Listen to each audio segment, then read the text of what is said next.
मीना अपने बेटे राजीव की शादी के लिए लड़की ढूंढ रही थी।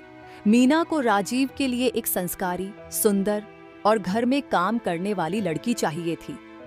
मीना को बिल्कुल भी पसंद नहीं था कि घर की लड़की या बहुएं घर का काम छोड़कर पढ़े या नौकरी ले, पर राजीव मॉडल ख्यालात का लड़का था। उसने विदेश में अपनी पढ़ाई पूरी की और उसको अच्छी नौकरी भी मिल गई। गांव में राजीव के अलावा ऐसा कोई इंसान नहीं था जो मीना की बातों से सहमत था, इसलिए मीना सबसे जलन करती थी और गांव में वो किसी से ठीक से बात भी नहीं करती थी। मीना बहुत गुस्से वाली औरत थी, बात बात में गुस्सा करने लगती थी। राजीव अपनी माँ मीना से बहुत प्यार करता था और उसके लिए उसकी माँ ही सब कुछ थी। क्योंकि राजीव के पिता मोहन बचपन में ही राजीव को छोड़ के चले गए, तब से मीना ही राजीव और सीता का देखभाल करती आ रही है। सीता राजीव की बहन थी जो अपनी पढ़ाई पूरी करके घर के कामों में अपनी माँ मीना का हाथ बटाती है। एक दिन मीना की मायके की सहेली माया उससे मिलने आई। माया राजीव के लिए पूजा नाम की लड़की का रिश्ता लेकर आई थी। मीना, तुम कैसी हो? मैं ठीक हूँ माया, तुम कैसी हो? बहुत दिनों बाद हमारी मुलाकात हुई। बच्चे कैसे हैं? बच्चे भी ठीक हैं। अच्छा, राजीव कैसा है? कहाँ रहता है अब? विदेश में ही या यहीं तुम्हारे साथ? उसकी पढ़ाई पूरी हो गई है तो इसलिए वो मेरे साथ ही रहता है। सुना है राजीव को अच्छी नौकरी भी मिल गई है। मुझे ये जानकर बहुत खुशी हुई। हाँ, मैं राजीव के लिए पूजा नाम की लड़की का रिश्ता लेकर आई हूँ। लड़की बहुत सुंदर है और संस्कारी भी। मीना बहुत खुश हुई।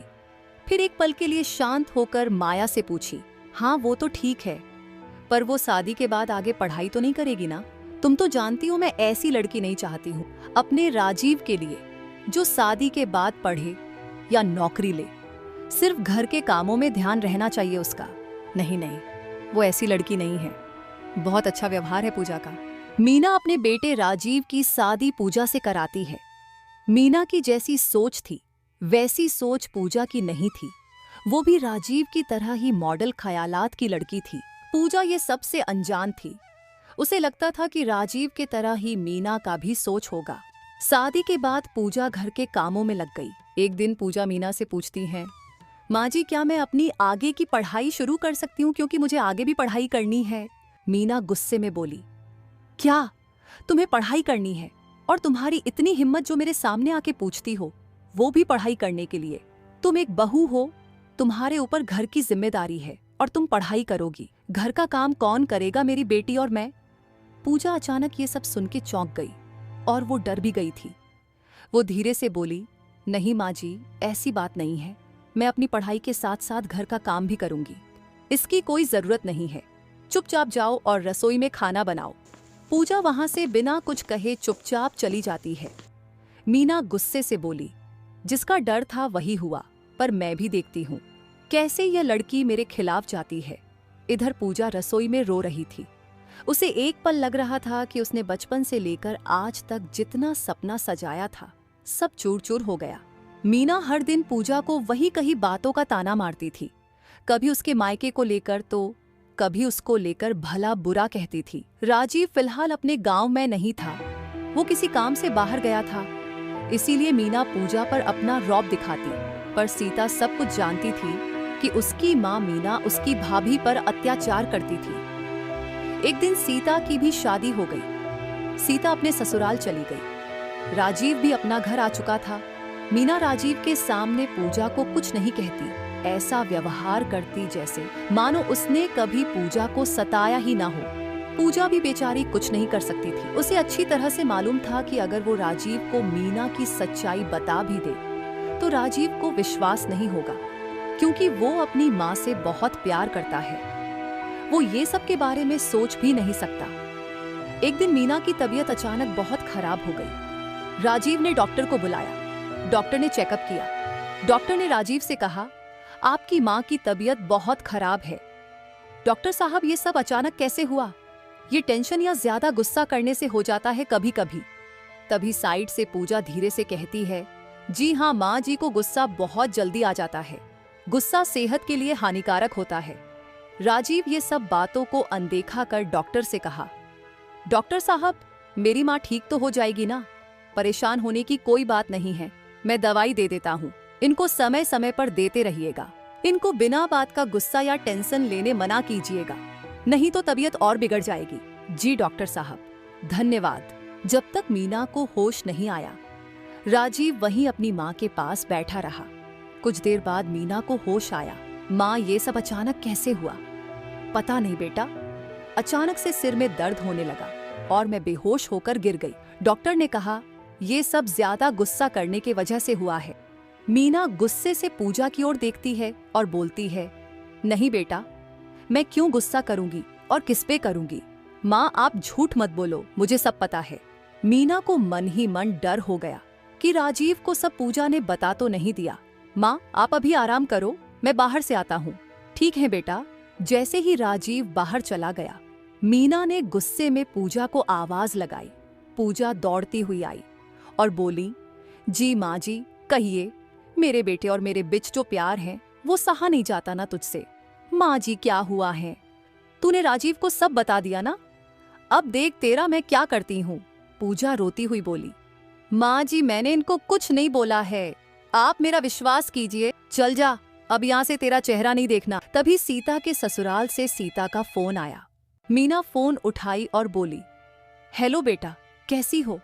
सीता रोती हुई बोली, माँ, क्या हुआ बेटा, तू रो क्यों रही है? माँ, मुझे यहाँ नहीं रहना, मैं और बर्दाश्त नहीं कर सकती इन्हें। बेटा, हुआ क्या है ये तो बता। माँ, भैया को बोलो मुझे यहाँ से ले जाइए, फिर मैं सारी बात बताऊंगी। ठीक है बेटा, मैं राजीव को बोलती हूँ, तू परेशान मत हो। ठीक है माँ। मीना राजीव को फोन लगाती है और कहती है, बेटा राजीव, तू जल्दी से सीता के ससुराल जा और उसे ले आ यहाँ। क्या हुआ माँ, ऐसे अचानक क्यों? सवाल मत कर, जा और उसे ले आ। ठीक है माँ, मैं जाता हूँ। कुछ देर बाद सीता राजीव के साथ घर आई। वो आते ही रोने लगी। बेटा तू रो मत, क्या हुआ है ये तो बता ठीक से। माँ, मेरे ससुराल वाले बिल्कुल भी अच्छे नहीं हैं, वो मुझे बहुत मारते हैं और सताते हैं।